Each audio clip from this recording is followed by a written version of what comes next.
Have a nice day, student. Today we take continue exercise 12.3. तो 12.3 में जो अगला क्वेश्चन पढ़ेंगे वो 1 नंबर है। तो क्वेश्चन देखिए लिखा हुआ है, मेन है इसमें ट्रैक को समझना, है ना। यदि आप ट्रैक समझ गए तभी इस क्वेश्चन को सही ढंग से सॉल्व कर सकते हैं, अन्यथा ये क्वेश्चन जो है आपको कठिन पड़ेगी। इसीलिए इसमें हमने ट्रैक बनाया है और विधिवत आपको बताने की कोशिश की गई है कि कहाँ पे कौन सी चीज प्रेजेंट है, क्योंकि क्वेश्चन में जो फिगर बना है उसमें सिर्फ ट्रैक बना दिया है, बाकी डिफाइन नहीं किया है कि कौन सी चीज कहाँ पे है। तो ये देखिए आगे क्वेश्चन समझ लीजिए है क्या। ये एक रेसिंग ट्रैक बना हुआ। रेसिंग ट्रैक तो आप देखे हैं फील्ड में बने होते हैं। तो रेसिंग ट्रैक तो जैसे ये बना है, फिर ये इसमें खिलाड़ी खड़े रहते हैं हर एक ट्रैक में। तो इस तरह से एक रेसिंग ट्रैक बना हुआ है। रेसिंग ट्रैक में ये रेसिंग ट्रैक हमने सिंगल लिया है, इसके ऊपर और भी लाइन हो सकती हैं। तो रेसिंग ट्रैक में बाकी तो सब ठीक है। इसमें जो पैरल लाइन है वो 60 मीटर की दूरी पे है और उसकी लेंथ 106 है। तो सबसे बड़ा कंफ्यूजन तो यहाँ पे ये रहता है कि इधर ना तो इनर लिखा है ना आउटर लिखा है, तो है ना। तो इसका मतलब ये होता है कि यदि नहीं लिखा है तो हमेशा क्वेश्चन को इनिशियल पॉइंट से शुरू किया जाता है। तो यहाँ पे इनिशियल आपका माना क्या जाएगा, जो अंदर से, मतलब कि पहला जो पड़े वो इनिशियल हम लोग लेके चलेंगे। तो कहने का मतलब ये जो दी गई है लेंथ 60 और 106 इनर की दी गई है ना। फिर इसी तरह वो बढ़ता चला गया है आउटर की ओर। तो इसमें इनर लेंथ और विड्थ 60 मीटर विड्थ दिया गया है। तो ये एक इनर ट्रैक है, ये वाला पार्ट जो नीचे की ओर है। तो इनर ट्रैक ये इतनी जो विड्थ है, चौड़ाई है वो 60 मीटर दिया है। तो इसकी चौड़ाई जो है यदि 60 है तो इस सर्किल का डायमीटर भी कितना होगा, 60 ही होगा। तो यहाँ हम अलग से लिख दिए हैं CD की जो विड्थ है वो 60 मीटर की है और दोनों ट्रैक के बीच का जो गैप है वो 10 मीटर का है। कितने का है, 10 मीटर का गैप है, माने 10 मीटर में ट्रैक बनाए गए हैं। जैसे ये फर्स्ट ट्रैक 10 मीटर, फिर सेकंड भी 10 मीटर, माने हर ट्रैक 10 मीटर की चौड़ाई पे बने हुए हैं। ओके, तो दोनों ट्रैकों के बीच की जो चौड़ाई है या विड्थ है वो 10 मीटर है। इसमें ये ट्रैक सेमी सर्कल, माने इस ट्रैक में ये दोनों लाइन एक दूसरे से 60 मीटर की दूरी पे हैं और जो लेंथ है ट्रैक की वो 106 है। तो यहाँ भी कंफ्यूज होते हैं, ये लेंथ पूरी मान लेते हैं ऐसे। इसमें क्वेश्चन में बोला गया है कि 2 एंडिंग पॉइंट जो है इसके ट्रैक के वो सेमी सर्कुलर है। तो उतना भाग काटने के बाद उसकी लेंथ 106 ली गई, मतलब इतना पोर्शन ये सेमी सर्कल इधर कर दीजिए और ये इधर। तो जो लेंथ बची वो उस लेंथ की यहाँ बात की गई 106 मीटर। तो मतलब यहाँ से यहाँ तक ये 106 मीटर है। इतना पोर्शन जो बचा, ये वाला पोर्शन जो बच रहा है ये आपका सेमी सर्कल है और इधर वाला जो पोर्शन बचा ये सेमी सर्कल है। तो मतलब कि 2 एंडिंग सेमी सर्कल है इनर।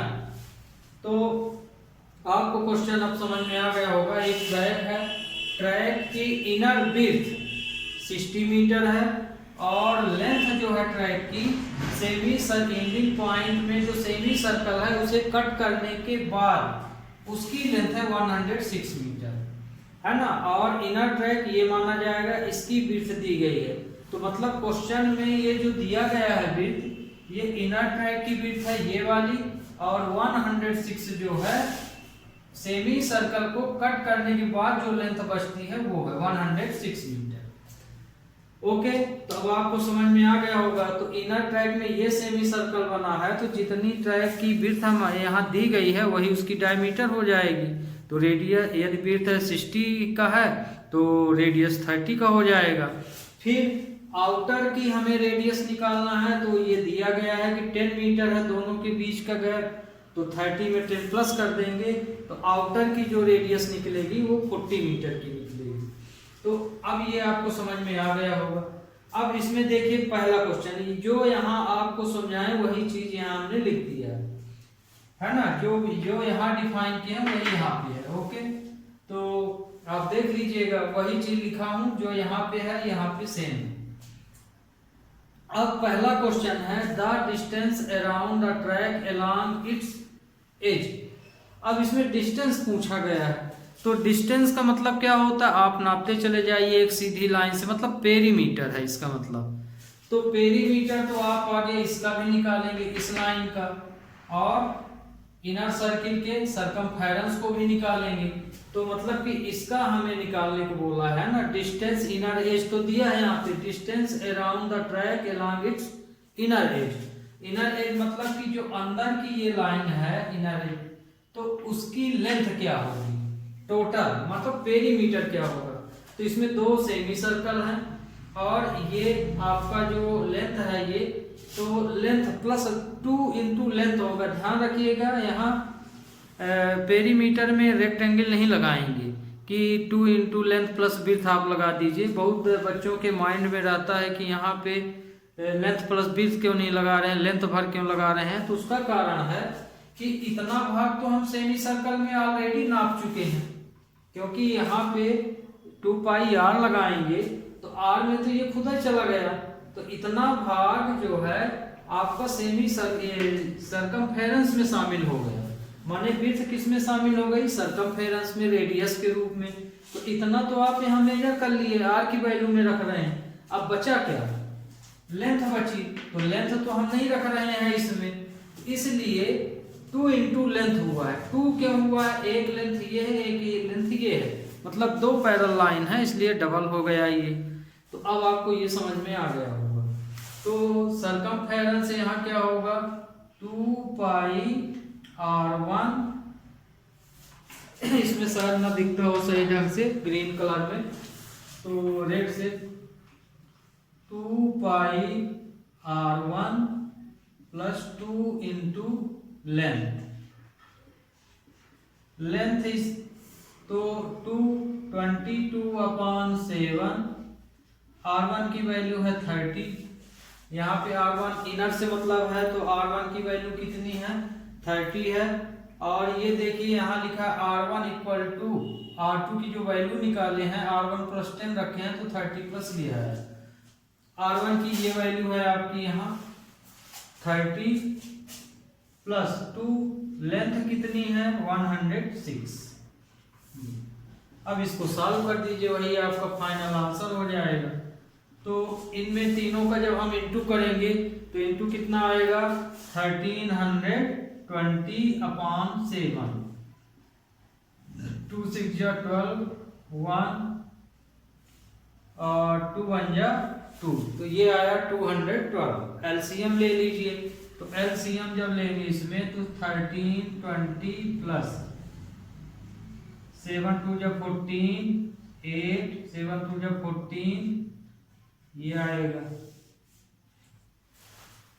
तो एलसीएम ले लिए, अब इसको प्लस कर दीजिए, तो इसमें प्लस करेंगे तो 28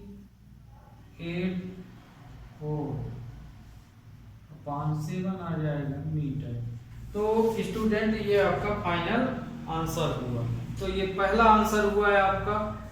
अब इसको हम यही लिख देते हैं क्योंकि अगला क्वेश्चन बताएंगे। तो 204/7 मीटर, तो ये फर्स्ट क्वेश्चन हो गया। अब इसमें देखिए सेकंड नंबर, सेकंड में क्या पूछा है, the area of the track. Area of the track निकालना है। तो ट्रैक कहाँ बना हुआ है आपका, ये तो इनर है, ये तो बीच में मैदान है, जहां दौड़ते हैं वो ना ट्रैक है, तो मतलब ये ट्रैक है आपका। तो जो ये ट्रैक बना हुआ है इसका एरिया निकालना है हमको। ट्रैक इसका एरिया निकालना है। यहाँ पे खिलाड़ी क्या करेंगे, दौड़ेंगे।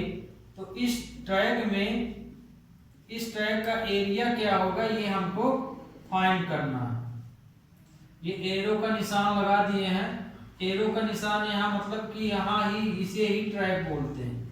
ओके, तो ये तो ट्रैक हमको निकालना है। तो अब ट्रैक निकालने के लिए देखिए इसमें से इसी को माइनस करना पड़ेगा, मतलब कि इनर सर्किल में आउटर सर्किल को हमें माइनस करना पड़ेगा। और इसमें जो एरिया निकाल रहे हैं इसमें तो रेक्टेंगल बन रहा है। ये शेप क्या बन रहा है? रेक्टेंगल। तो इस रेक्टेंगल का एरिया निकालेंगे। अब एरिया निकालने के लिए जैसे यहाँ नामनेशन हम किए दे रहे हैं, मान लीजिए ये P है और ये P। तो एरिया निकालेंगे तो एरिया में भी दो ठो रेक्टेंगल बने हुए हैं, है ना। तो लेंथ इंटू विड्थ हो जाएगा। और दूसरी बात इनर सर्किल आउटर सर्किल दो सर्किल हैं, मतलब कि दोनों सर्किल का एरिया निकालना पड़ेगा और उसको माइनस करना पड़ेगा। तो अब इसमें देखिए कंडीशन क्या लगाएंगे। तो इसमें जो कंडीशन लगाएंगे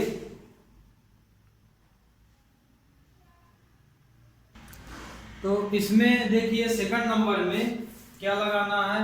द एरिया ऑफ ट्रैक लिखना है। तो the area of the track,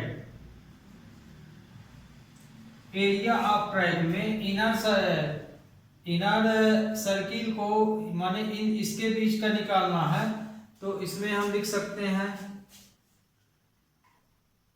देखिए दो सर्किल हैं तो पाई r2 का स्क्वायर माइनस पाई r1 का स्क्वायर ये लिख सकते हैं, क्योंकि एक इनर का हो गया एक आउटर का हो गया। तो area of semi circle, difference between semi circle है ना, और एरिया ऑफ ट्रैक। तो यहां हो जाएगा पाई, जैसे इसमें से हम पाई कॉमन ले लें। एरिया ऑफ दो तो सर्किल हैं तो ये जैसे इसका एरिया निकाल रहे हैं तो इसमें यदि हम पाई कॉमन ले लें तो r2 का स्क्वायर माइनस r1 का स्क्वायर फार्मूला बन जाएगा।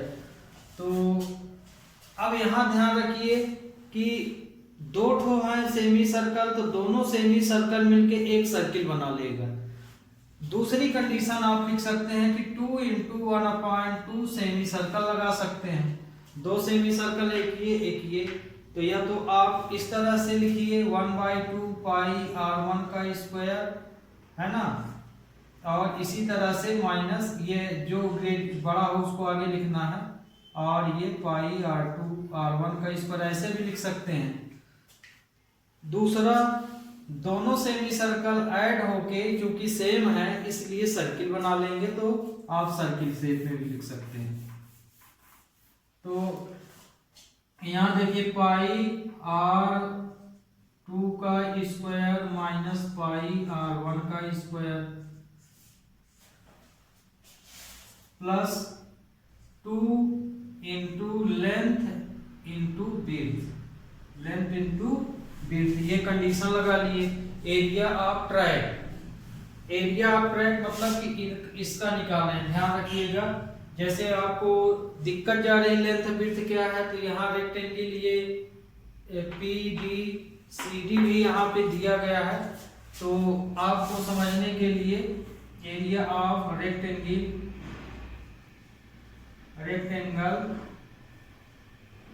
PBCD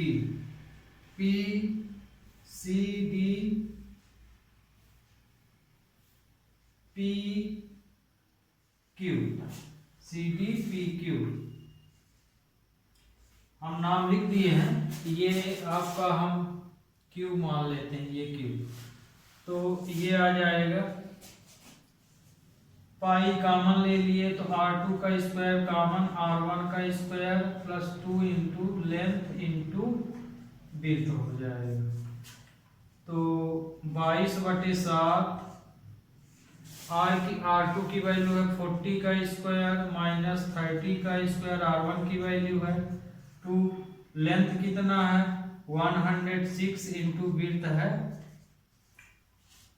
60, विड्थ कितनी है 60 है। सॉरी इसकी विड्थ है 10 है, ये ध्यान रखिएगा 10 मीटर का है इसलिए यहाँ 10 आएगा। ये अब 22/7 1600 माइनस 900 प्लस, इसी तरह से इसका जब आप मल्टीप्लाई करेंगे तो 21 20 आएगा। फिर 22/7 इसमें से माइनस कर दिए तो 700 प्लस 2 21 20, इससे ये कैंसिल हो गया तो 2200 प्लस 100 सॉरी 200 120 ये 2120 आएगा और इसको आप प्लस कर दीजिए, वही आपका फाइनल आंसर आ जाएगा मीटर स्क्वायर। तो स्टूडेंट ये आपका सेकंड पार्ट था। Okay, we take next question. तो ये क्वेश्चन आपका देख लिए होंगे, है ना, ट्रैक ही मेन समझना है।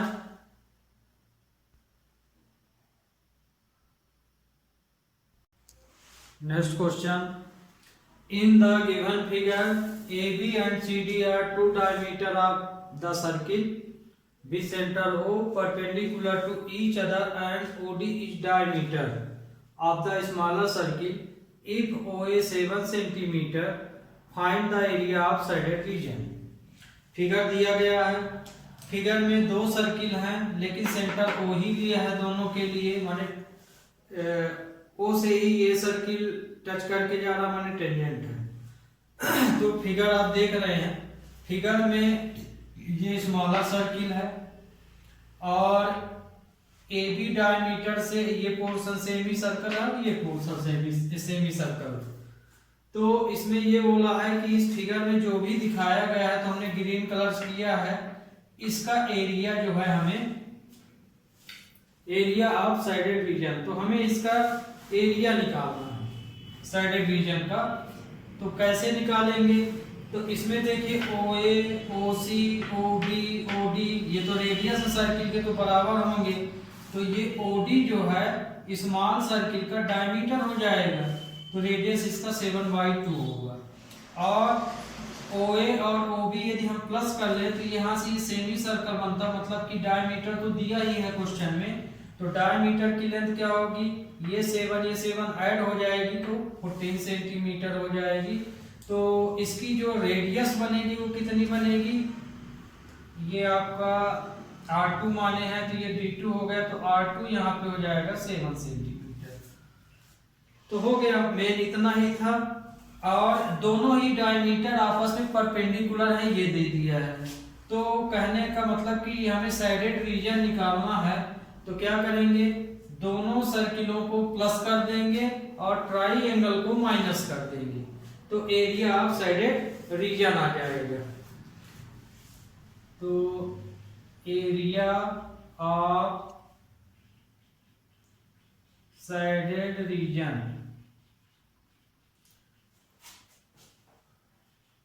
Area of the smaller circle plus area of the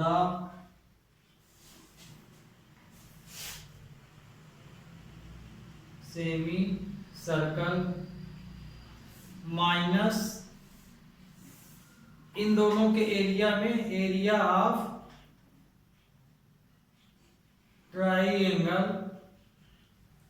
triangle ABC minus कर देंगे, ये स्ट्रक्चर लगेगा।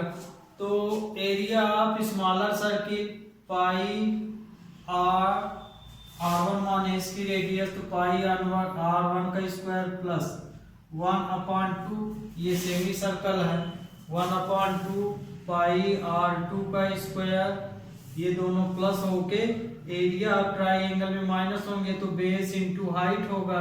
क्यों, क्योंकि परपेंडिकुलर इंटू बेस एक दूसरे के ऊपर परपेंडिकुलर है, माने ये राइट ट्राइएंगल बन रहा है ना यहाँ से, तो ये हो जाएगा। और वैसे भी आपको पता है कि यदि परपेंडिकुलर हो जाए तो वो फिर बेस इंटू हाइट ही बनता है 1/2। तो 22/7 हमने कॉमन ले लिया, तो R1 का स्क्वायर प्लस 1/2 R2 का स्क्वायर हो जाएगा। ओके, तो इसके बाद 1/2 या कि आप वैल्यू ही रख दीजिए, सबसे बढ़िया है। पाई की वैल्यू 22/7, R1 की वैल्यू देखिए यहाँ पे है 7/2, तो 7/2 का स्क्वायर, यहाँ पे R1 की वैल्यू है 7/2 और R2 की वैल्यू है 7 सेंटीमीटर। ये इंटू 1/2 प्लस 22/7 7 का स्क्वायर, ये माइनस 1/2 बेस इसका यहाँ पे जैसे बेस इंटू हाइट लिखे हैं तो बेस इसमें ए बी होगा, तो यहाँ हम ए बी इस बार लिखे दे रहे हैं क्योंकि फिगर में है, और हाइट उसी, ताकि आप समझ जाए कि ए बी बेस और हाइट, बेस और हाइट किसको लिए हैं, फिगर से आपको समझ में आ जाएगा। तो 22/7 into 49/2 plus 1/2 22/2 into 49 minus 1/2, A B की वैल्यू है 14 और ओ सी की वैल्यू है 7।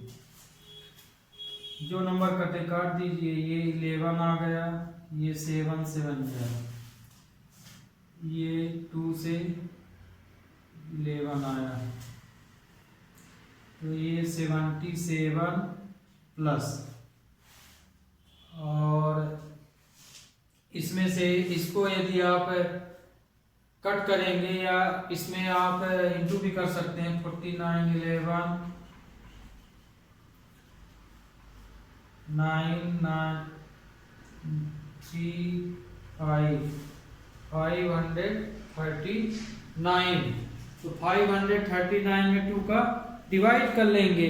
तो ये देखिए यहाँ गलत हो रहा है, ये 7/2 है तो हम इसको 49 कर दिए, इसका स्क्वायर नहीं लिए, तो और ये 22/7 हम यहाँ पे 7 लिखेंगे, और ये वाला तो 4 ही आएगा, ये वाला पोर्शन हम मिटा के फिर ये दे रहे हैं इतने को, 22/7 49/2 का स्क्वायर है तो 4, ये होगा।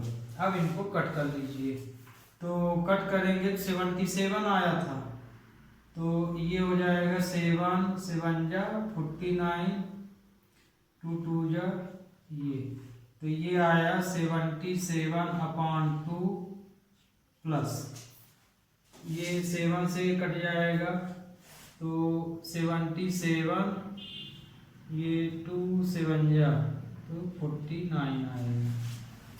अब 2 का डिवाइड करेंगे यहाँ पे, तो 38.5 77 माइनस 49, अब इनको प्लस कर देंगे माइनस 59, अब इनको आप क्या करेंगे, माइनस कर दें, तो माइनस करने से जो आंसर आएगा वही फाइनल आपका आंसर, तो माइनस तो इसका आसान है। और ध्यान रखिए बच्चे यहाँ भी गलत करते हैं, जैसे ये 0.5 है तो इसको भी आप लाइट टर्म बना सकते हैं, ऐसे डेसिमल करके फिर करिए, नहीं तो बहुत लोग ये जो 49 है तो ऐसे रख देते हैं, तो वो गलत हो जाता है पूरा, तो ध्यान रखिए लाइट टर्म बना के माइनस कर लेना है आपको, तो इतना जरूर ध्यान रखिएगा। 5 सेंटीमीटर स्क्वायर आएगा जिससे माइनस किए, तो ये भी अब आपको क्वेश्चन समझ में आ गया होगा। दोनों सर्किल के एरिया को प्लस करके एरिया ऑफ ट्राइंगल माइनस कर देना। Okay, we take next question. इसमें कुछ पोर्शन सा नहीं दिख रहा है, ये देख लीजिए, ये है। ओके,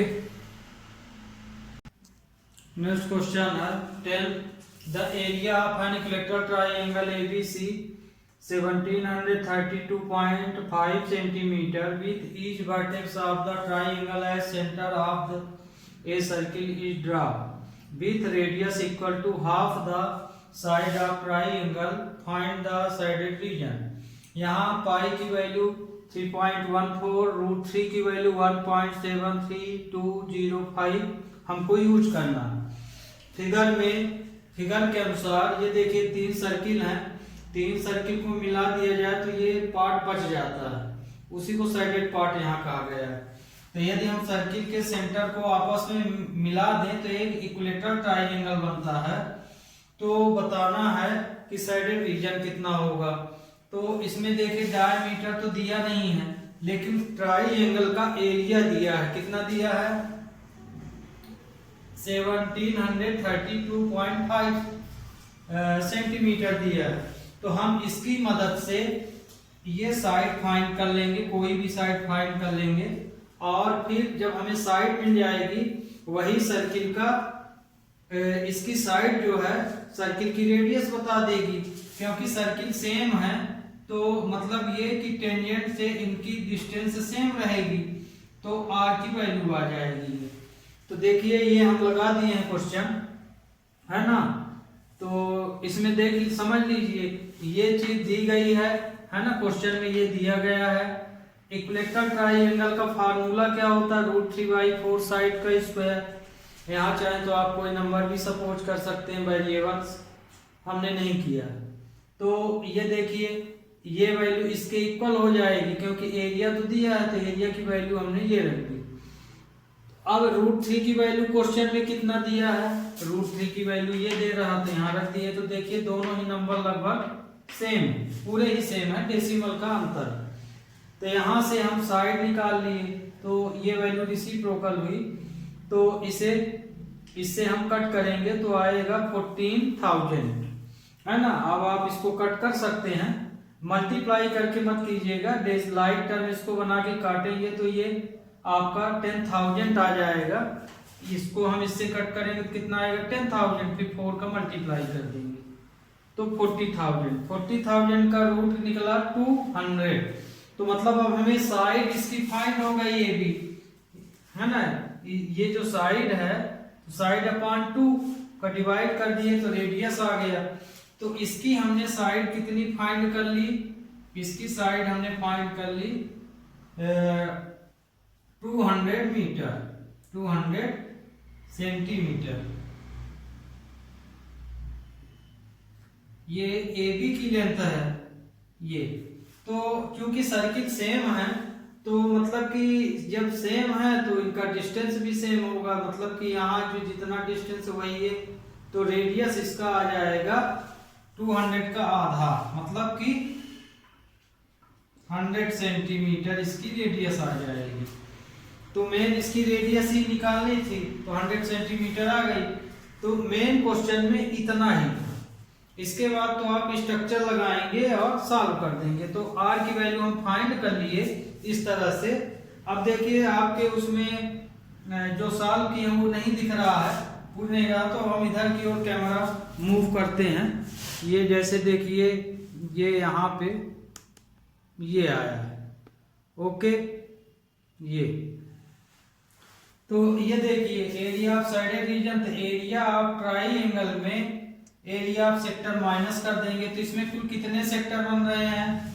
एक सेक्टर ये बन रहा, दूसरा ये बन रहा और तीसरा ये बन रहा। 3 सेक्टर बन रहे हैं। तो 3 का इंटू हो गया है क्योंकि 3 सेक्टर है इसमें, 1 2 3। 3 का मल्टीप्लाई किए θ/360 πr²। एरिया ऑफ ट्रायंगल पहले से ही दिया तो हमने यहाँ रख दिया है। और यहाँ थीटा की वैल्यू इक्विलेटरल ट्रायंगल में आपको पता है थीटा की वैल्यू 60 होती है, तो ये 60 रख दिए हैं। और इसको आप जब कैलकुलेट करेंगे, इनको काट देंगे, पूरे नंबर कट जाएंगे, बहुत कठिन नहीं है, आप बड़े आसानी से कट करेंगे और इंटू करेंगे तो इतना आएगा 15,700। इसमें से इसको माइनस कर दीजिए, यही इसका फाइनल आंसर। तो ओके स्टूडेंट, आज के लिए बस इतना ही। नेक्स्ट लेक्चर में आपका ये चैप्टर खत्म हो जाएगा। तब तक के लिए हैव ए नाइस डे।